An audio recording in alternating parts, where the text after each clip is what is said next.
channel. My name is Berry, and today we're going to be watching how a criminal became the Drift King. I liked the last racing video we watched, so let's see how much more pedal we can put to the metal. I think that's what they say. Looking around YouTube today, you'd think that the practice of drifting is as old as racing cars itself. I would think that. But the sport of delicate balance and complete anarchy, of smoke, shredded tires, and dented fenders hasn't always been around. It's relatively new, in fact. Drifting is dancing with horsepower. I don't think I could get that close to somebody's butt. And what if they fart on you? Battling with fenders. And singing with exhaust notes and tire smoke. It's driving, but a little bit over dramatic. No, I like that. Sort of like this channel. Ooh. Despite the art of oversteer invading everything from Pixar to PlayStation. What game is this? This isn't what I was thinking of. This isn't, what's the one where you can like call a crane down to destroy everybody's cars? And like you keep hitting buttons and natural disasters happen. No, not Trackmania. I'm thinking of it's like a Disney game, I think. And you can like destroy people's driving. Split Second! Yes, Split Second. I like that game. Its roots are humble and centered around one man. A man who rose from rebellious teenager, street racing in the quiet hours of Japan's winding toge. Anytime I see a car that looks like that, it always reminds me of Initial D. And then like the songs start playing in my head. It's so cool. To a world-class driver standing atop podiums around the world. Someone who changed the world by turning his wheels in the other direction. Took risks others weren't willing to take. And left a legacy that will last for generations to come. This is the story of Keiichi Tsuchiya, the Drift King. Hi, Keiichi! Wait, Initial D is based on this guy? Wow, that's really cool! This is gonna be awesome. He is him. Well, now I'm scared. Is someone hacking me? The story of Keiichi Tsuchiya begins in 1956. In the small village of Tomi. There, Tsuchiya-sama was born. Rumors have it that he came out of the womb sideways. Okay! Why did I have to put my face up in her hoo-ha? I feel like I'm being born! The town of Tomi was long known for its hot springs, its beautiful landscapes, but most importantly, its proximity to winding roads known as toge. In the late 1960s, you might find Datsun 510s and Honda S600s attacking the nearby curves of Usui Pass late at night. Wait, so a long time ago, I went to Hawaii, and they have like this very cool road. I think it's on Maui. I can't remember the name of it. And it also has like those winding passages. I wonder if people go and drift there. It's beautiful, but it just seems very dangerous too. A 7.5-mile narrow mountain road over bridges, hairpins, and sheer cliff edges. Late at night, populated by drivers clamoring to be the fastest on its many winding passes. Time trials. Their name was Hashiriya, motoring enthusiasts that emerged in the 60s and 70s of Japan, taking their love of driving to the streets, hills, and raceways of Japan's diverse blacktops. Cool. Young Keiichi would sit awake at night, listening to the roar of engines echoing through the hills as they battled at night. So inspired was Keiichi that one day he kickstarted his gas-powered bicycle and rode it 120 miles to Fuji Speedway, just to see racing up close and in person. On that day, Tsuchiya-sama would witness a driver pushing themselves and their car to the limit, and be inspired to spend his lifetime doing the same. And this must be so expensive because I assume you have to replace equipment a lot. And probably just like even buying the car and then modding it. There, at the helm of a Hakusuka GTR, Kunimitsu Takahashi was overtaking his opponents by sliding his car through the corners.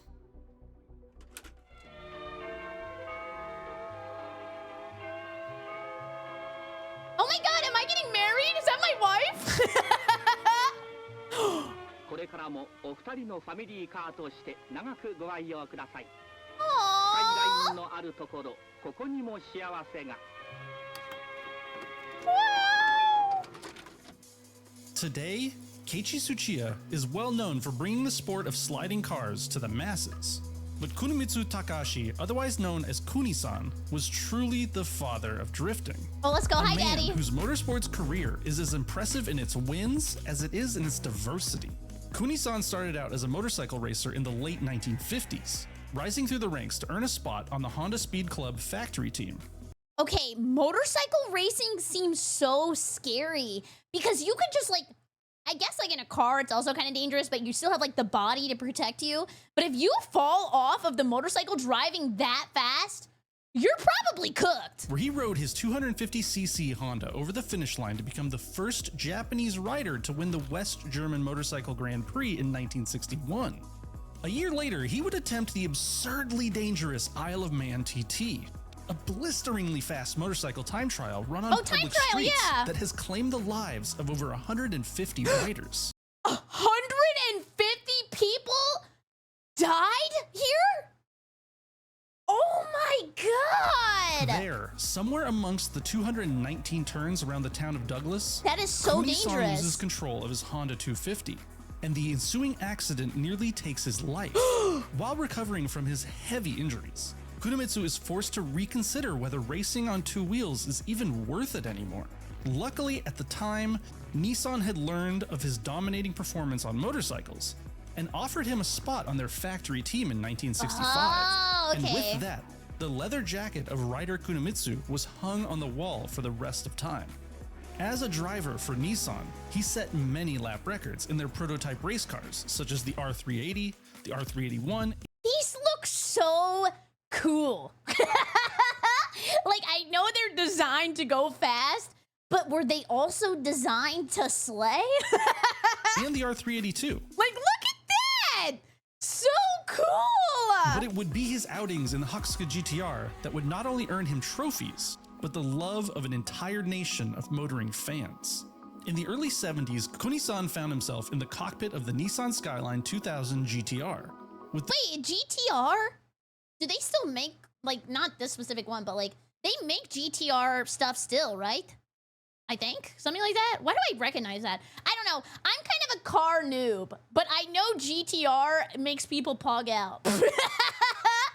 I think it's just because like, I don't really know a lot of the species of cars or like the breeds, but sometimes I'll hear like a name of one. I'm like, okay, I've heard of that before. The spirit of competition burning in his heart, he came to win, but his tires were absolute garbage. Oh yeah! Wait, so like when the technology of tires goes like way up, then that means that like you can probably do a lot more cool stuff in the car. I never thought about how things lead to other things like that. Like, I don't know. I just see how racing can get so much faster, you know, nowadays comparative to before. And he wasn't alone. Everyone's rubber struggled to keep grip. You see, tire technology in 1970 was way behind the power and dynamics of the racing cars they were fitted to. One time my tire was so bald, it looked like Saitama. And somebody honked at me while I was driving because I didn't know this kind of stuff. I didn't know your tires could be bald. They honked, I put my window down, and they said, "That shit's about to explode."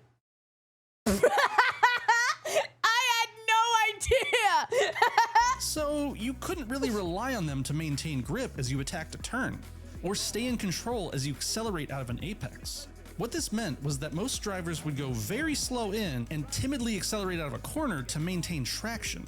Kunisan, whose bravery had been forged by years of two-wheeled death traps, had a different approach. Oh, okay. So like, he was training in Diamond League of Legends. Okay, everybody's like, me, who cares? Now he's playing in Bronze. He's smurfing. He's about to show everybody what he learned on two wheels, and now he has four. Instead of meekly feathering the throttle and abiding by the limits of his tires, he would just press the accelerator firmly, aim at the corner exit, initiate a four-wheel slide, and just wait for his tires to give him the traction he needed to accelerate out. The result was essentially drifting. A sports car sliding through a turn, tires billowing smoke, and unexpected Japanese motoring fans screaming with acclaim. Yeah, that'd be awesome to motoring see. exploits would go on for decades. But that might just be a story for another time. No! Because there in the 1970s, among the onlookers watching Among with us? eyes wide open and jaws agape, was a young Keiichi Tsuchiya, who would forever be inspired by Kunisan's outlandish driving style, and who would quickly start saving for a car of his own, so that he too could slide his car through corners. Not Is this gonna be more expensive in Japan? Like, a lot of people ride their bikes or they take like public transportation. I always thought that driving a car when I lived in Japan was like rich people shit. So this is probably even more bougie. not on a racetrack, but on the dangerous mountain passes of Japan. Damn, that thing kinda sexy. Put me on my strange addiction. I'm about to go in. Look at that. Who are you? Let me look at the car. Get out of the way, woman. Following the absolutely massive success of the Hakusuka GTR, Nissan released its KPGC 110 GTR, aka the Kenmari. It is one of the greatest and rarest cars Japan has ever created. Really? And somehow, SSR? according to Tsuchiya, it was his first car. What? My first car was this green car that was super beat up and so bad. But honestly, that was probably a good thing. I think everybody on their first car should have something that's kind of trash, because if something bad happens, at least you're not crashing like a $9 million BMW. Look, I know, everyone everywhere quotes Tsuchiya-sama as starting from some humble beginnings, but driving one of the 197 Kenmari GTRs as his first car triggers the sus in me a little bit. I said that earlier, Among Us. Other accounts say that his first car was the Nissan Sunny B110. Oh, Either way, whatever that's so car cute. Tsuchiya did start in, he didn't dive headfirst into racing. In fact, at first, he refused to compete with others. After seeing how Really? treacherous and tight the Yusui Pass was, he It was? opted instead to drive out to remote farmland and practice his driving technique on the weekends for 4 Oh. whole years. Damn. 4 years of constant practice. He's like that guy, I think it's in Hunter x Hunter, where he goes into the mountain and he punches like 9 million times. Braking, Yeah. heel towing, and counter steering until he had a connection with the car that was absolute. After spending what is honestly an absurd amount of time practicing, Tsuchiya Oh, so he's like a one trick. That makes sense. finally felt it was time to take on the Yusui Hashiriya. Keiichi Cool. made short work of the mountain racers. They never really stood a chance. When you practice for 4 years at something, forging your skills with fervent dedication, little can stand in your way. This is Keiichi was scary. quickly deemed king of the mountain, and rivals would travel from all over King of the Mountain is so badass. That's like a Dark Souls boss. That is awesome. What a cool the name. region to challenge him, only to see his taillights disappearing around the corner ahead of them, never to see them again. He was adored by other Hashiriya for his flamboyant racing style, passing his opponents in curves while sliding sideways. Word of Tsuchiya-sama's abilities soon traveled down the mountains to the world of professional Japanese racing. And in 1977, Keiichi would begin his life's work as a professional racing driver. But the soul of illegal mountain racing would never leave him. Yeah. As you already know, this is the man responsible for bringing the drift sensation to the other side of the Pacific I like his radical classes. to our shores here in the United States. He's a D1 Grand Prix judge, the Drift King himself, Keiichi Tsuchiya. Tsuchiya knew the road I like ahead his of him thumbs was up. long and difficult. Just like his successes as an outlaw mountain racer, his career as a pro driver would tape take a him? lot of time and dedicated practice. His humble racing debut began in the Fuji Freshman Racing Series, which is sort of a college sports version of touring car racing. You get to act like the professionals, but you're gonna pay for everything yourself. Oh my god. Money, money, money. There he would pilot Toyota Starlets and Nissan Sunnies, economical, fun little cars with less than 100 horsepower. Oh, okay. So this is like for people who play Magic the Gathering. They have like a version of the game which is like standard, like normal. Then they have a version of the game where you're only allowed to use like, I think it's under $1. It's called like Pauper or something like that. This is kind of like Pauper for racing. Keiichi's dedication to mastering driving skill and not relying on horsepower meant that he quickly racked up wins and garnered the support of sponsors. And even though he was winning, he felt like he was being held back by these low horsepower rookie racing classes. He's ready to rank up. So he went to his sponsors and asked for money to buy a new, faster car. Oh, they said, sure, what? win the entire championship and we'll give you a new car. They gave him a quest? That's pretty inspiring if you're the racer. So he did. What? And in 1984, he stepped out of the world of underpowered, unassuming racing cars and into the driver's seat of an all-new, underpowered, unassuming racing car. That But car this just would be a flashed seat me. he would never leave for the rest of his life. Hey, what's that, a Toyota? The 1985 Toyota Corolla GTS. A Toyota, dependable. A Corolla, affordable. And yet a different kind of Corolla. A sleeper. A car for the street that's powered by a new twin-cam, fuel-injected. What's he got in there? 16-valve engine. What's he got in there? Take off the top! They're gooning out to the car. Oh, it's a TCC. Hey, yeah, what's he got in there? Take it off. Lose the The shorts. 1980s were, well, for lack of a better term, weird. And the world of 80s Japanese cars was no different.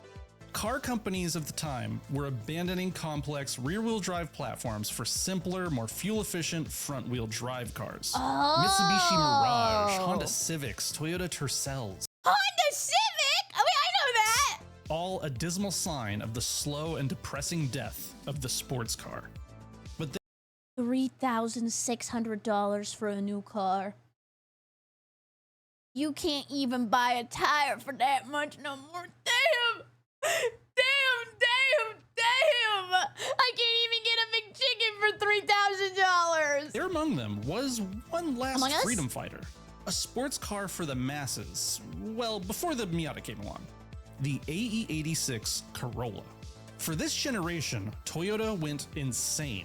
Instead of just one new Sicko Corolla, mode. they split the lineup in half. Oh! One was just another front-wheel drive economy car. Oh, for a second, I was like, do you and a friend both have to buy the same half of the car, like twin mask?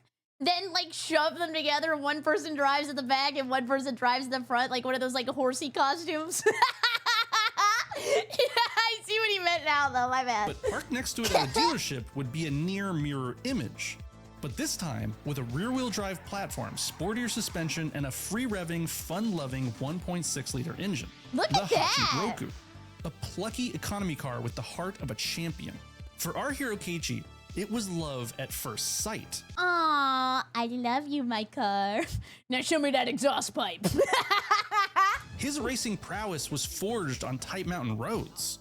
Tsuchiya-sama never cared for high horsepower, turbos, or gimmicks.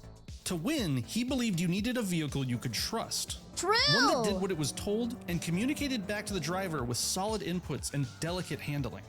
He asking for a trad wife car? But I mean, to be fair, it makes sense. I feel like the closer a bond you have with your car, and you have to become one with the car because then you know what to do in every situation. Tsuchiya's competition AE86 went by many names. Carrot Flashpoint, Karada, Ooh. whatever you called it, you saw it cross the finish line first. Though underpowered and unassuming, Keiichi and his Carrot A86 dominated the Fuji Freshman Series for 6 championships, leaving more powerful and advanced cars in its dust. Wow. So what do you do when you're dominating the competition and no one can beat you? Yeah, this is literally just skill diff, right? Like he and his car have the power of friendship. There's nothing they can do. You have a little fun with it. Cool car!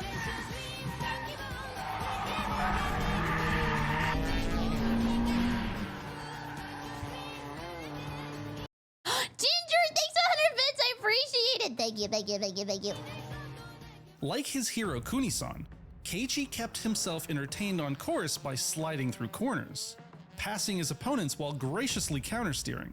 It was probably really fun to watch, but must have driven the other competitors nuts. Tsuchiya-sama's performance in the Advan 8-6 was so dominant, the Nismo team had him investigated for cheating. I mean, What? how else can you explain that this puny little hatchback was sliding around corners and How does he cheat? He put some nitrous in the back of his car? How do you cheat? Turbo engine? I don't know. Probably somebody in chat knows better than me. Maybe he was like going to everybody else's cars and putting like water in their gas tank or something. I don't know. I have no idea. still passing its competitors? Maybe his car is on steroids. That makes sense. He, of course, wasn't cheating, he was just kind of a jerk.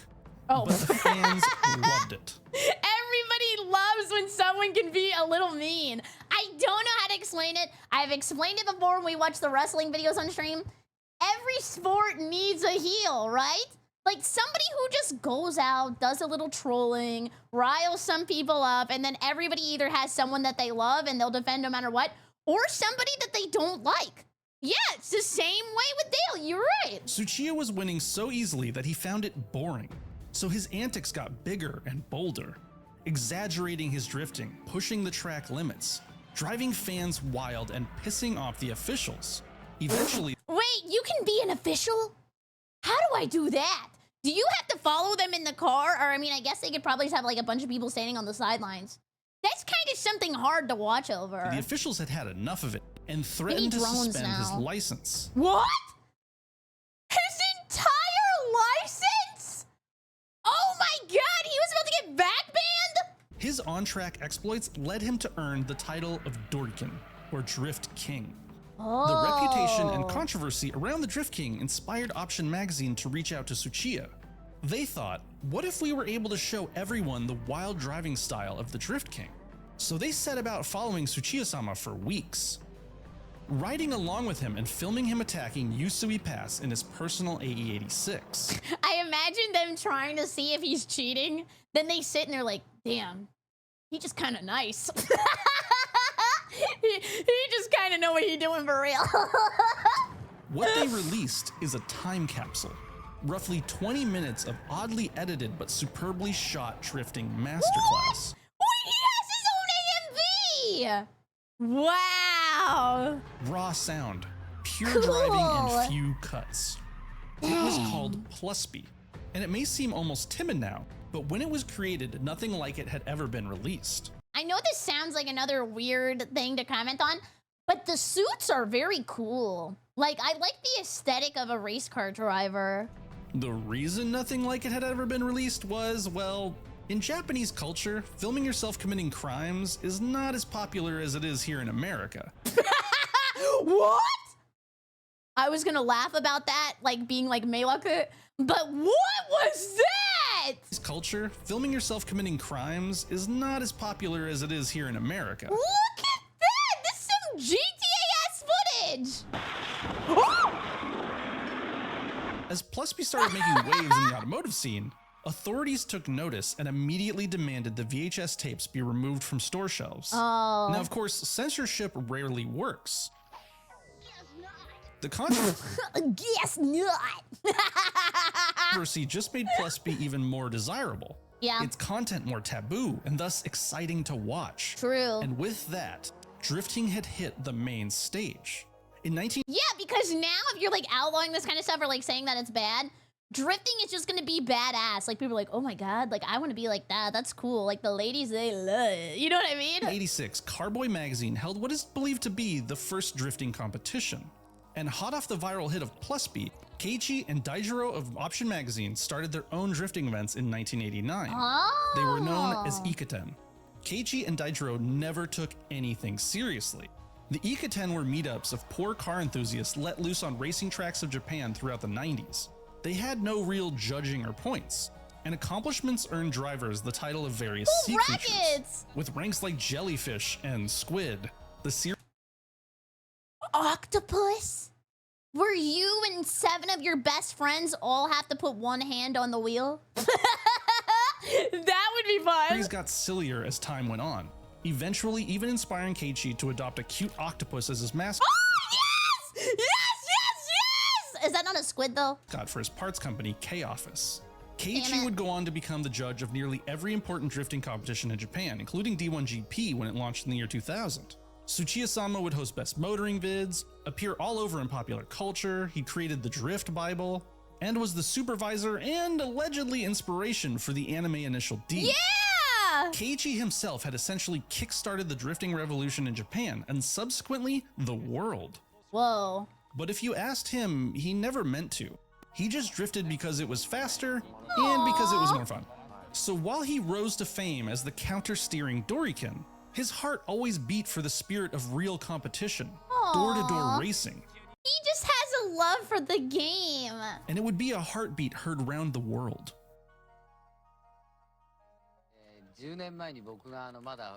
When I was racing, everybody knew that I would win. So to stop Oh. people being bored and fed up with the same old thing, I started drifting the car through the Dang! You know what? This shit's too easy. I'm gonna start doing backflips. corners, much more than the other drivers, to keep people interested, and it improved the popularity of the sport. Even as Keiichi became a television popularity, a judge for a new form of automotive competition, Tsuchiya never left the driver's seat. He continued to compete and win throughout the 80s, until it culminated with what must be a cornerstone moment for Tsuchiya-sama's life. He was invited to be Kunimitsu Takashi's co-pilot in his Group A Skyline GTR. Yes, the man who had inspired Keiichi so many years before to oversteer his way to the top. I think it's almost ketchup week again. I don't know. That is so crazy. Imagine just being able to like do stuff with your idol. I'm very emotional with the racing stuff for some reason. Was now going to be sharing his cockpit. His Tsuchiya would what? commit himself fully to taking that team to the I'm just podium, kidding. eventually earning the duo a third-place podium in Group A. The successes of the Kunimitsu racing team caught the attention of Honda, who were fielding their new NSX GT2 in Le Mans. Ooh, GT we gotta look like Lightning McQueen. GT2 was a I gotta Honda, look back. who were fielding their new NSX GT2 in Le Ciao. Mans. The GT2 was a monster. It was an NSX-R that had been completely un-Honda'd. 400 horsepower, wide-bodied in carbon fiber and aluminum, Dang. and revised and revamped from head to toe. In that year's Le But Mans, he has wheels Team in the Kunimitsu hood. would start from the pit lane. But 24 hours later, 2 laps ahead of the Callaway Corvettes, Tsuchiya and Kunimitsu would take home a class win. After that, there were wins in Porsche 911s, failures in Dodge Vipers, hell, Tsuchiya even drove a few NASCAR events. Oh my god.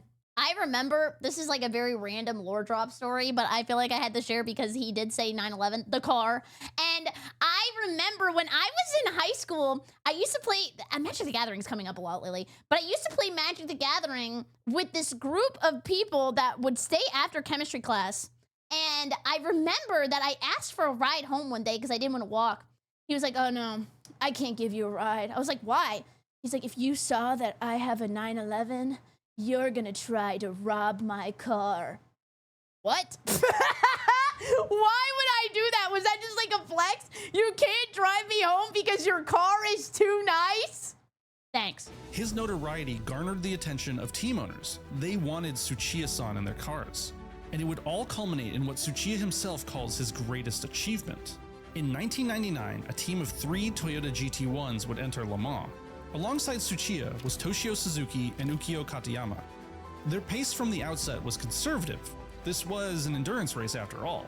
And the strategy worked. As laps went on, their faster competitors dropped out of the race. One even decided to fly out of the race. Then, And we're just gonna, you know, move past that? Huh? Yeah, what? near the end of the 24 hours, the Toyota GT1 was battling Team BMW for the top spot. Unfortunately, in those final hours, the GT1 suffered a tire puncture and would only take home second place. But second place with a tire puncture? That's pretty good. Not trying to be an oil tank half full or nothing, but that's pretty good. place in the world's most difficult and prestigious race is not a bad high watermark. In the following years, Tsuchiya would continue to race Supras and NSXs in the All Japan GT Championship. And then, after decades spent sliding through corner after corner, Tsuchiya-sama would hang up his jade green racing suit for good in 2003. A legacy. He's gonna retire! But at least he retired with like a very cool and long list of accomplishments. Of smiles, oversteer, and checkered flags behind him. He graduated! Today, Keiichi Tsuchiya's life might be a bit slower paced than the days of Le Mans victories and Ikaten tire shredding, but his heart beats just the same. From the moment he looked over that fence at Fuji Speedway to see Kunisan driving with flair, to standing atop a podium in a country thousands of miles away, Tsuchiya-sama has never lost his spirit. Cool! Hell, parked in his garage is his own personal AE86. What? A masterpiece of underdog engineering, and a shining reminder of what Keiichi himself. Wait. A masterpiece of underdog engineering, and a shining reminder. I know it's the car, but it looks like the. I know he signed it, but it looks like the car signed it. I just imagine the car having like a pen, and they're like, "You got it." Reminder of what Keiichi himself means to the world. A quiet, humble, smiling champion. And Never quite shirtless. so serious in character, but always a fervent and dedicated competitor. If you were lucky enough to meet Keiichi in person, you'd forget that he had led such a storied life, one of championships and being an icon for an entire motorsports movement. Tsuchiya's story is that of a foundation of an entire sport, an inspiration of a generation, and the competitive spirit of an entire nation. If you asked him, he would tell you that he's just another Japanese racing driver, but to Humble. That's nice. those that have felt his influence throughout time, myself included, he is truly so much more than that. I love when somebody is super good at something and they're humble about it. They're not telling everybody, "Oh, I'm the best." You know what I mean? They just let their accomplishments speak for themselves, and if you know, you know. He is the Drift King. Oh, that was the end of the video. That was great. I love that. That was amazing. Thank you guys so much. I really appreciate everybody who was very, very nice on the NASCAR video that was recently posted, which you can find out like right here. But everybody who has come into the Discord with all of their racing suggestions, thank you so much. This video was also awesome and amazing, so thank you for sharing this with me via the Discord. I hope you guys all have a great evening. If you're new here, make sure you subscribe, give a like. Also, if you would like to use code Barry at checkout for gamer subs, it helps me out a lot because maybe one day I can get a booba cup. You never know. Anyways, thank you so much for being here. I hope you have a great evening. Goodbye, YouTube! Goodbye, goodbye, goodbye! That was fun. I like these videos.